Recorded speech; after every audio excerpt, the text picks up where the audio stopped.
वडोदरा शहर के छाणी इलाके से एक बेहद चौंकाने वाली और भावनाएं आहत करने वाली तस्वीर सामने आई है, जहां गणपति बाप्पा की मूर्तियों को महानगर पालिका द्वारा 3 डंपरों में भरकर कचरे में फेंक दिया गया। छाणी इलाके के पास ये नजारा देखने को मिला, जहां गणेश विसर्जन के बाद इकट्ठी की गई मूर्तियां डंपर में लदी हुई देखी गई। न तो कोई धार्मिक प्रक्रिया अपनाई गई और न ही मूर्तियों के सम्मान का ध्यान रखा गया।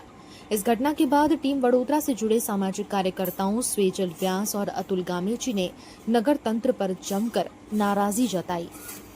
वडोदरा शहर में जे रीते कोर्पोरेशनना तमाम अधिकारीओ, चूंटायेली पाको, नेताओ, भाजपना आखुं सत्ता ने आखुं साम्राज्य रावण करता ऊंचू गयेलुं छे के शुं?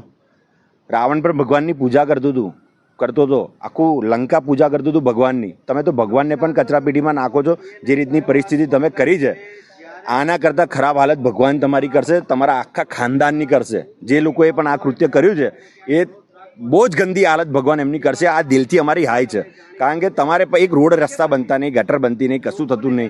जे लोको मूर्ति बनावता था, जे मूर्ति बनती थी आवनार गणपति उत्सव माटे, ए मूर्तिओ तमे लाईने जे रीते डंप करीने कचरापेटीमां, ए पण डम्पिंग यार्डमां कचरापेटीना ज्यां नाखे छे एमां तमे भगवानने नाख्या छे। अगाऊ पण तमे आ ज रीतनुं कृत्य करेलुं। ओपी रोड पर मंदिर तोड़ीने रात्रे 3 वागे भगवानने कचरापेटीमां नाखेला। ए ज परिस्थिति आजे फरी निर्माण थई छे। वडोदरा शहेરના લોકો આ સાકી નહીં લે। અમે ભગવાનની બહુ આસ્થા, શ્રદ્ધા અને ભક્તિથી પૂજા કરીએ છીએ। રાહ જોતા હોય 10 દિવસ, આખું વર્ષ કે ક્યારે ગણપતિ બાપ્પાની સ્થાપના થાય। તમામ યુવાનો, તમામ છોકરાઓ, તમામ પોળ, તમામ મંડળ આની પ્રતીક્ષા કરતી હોય, તૈયારી કરતી હોય। તમે એ ટાઈમ પર જે રીતે ભગવાનને કચરાપેટીમાં નાખ્યા છે, ગણપતિ બાપ્પા જ તમને હવે સબક શીખવાડશે અને તમને પણ કચરાપેટી કરતાં ગંદી જગ્યાએ નાખશે। આ અમારા દિલથી હાય લાગે છે।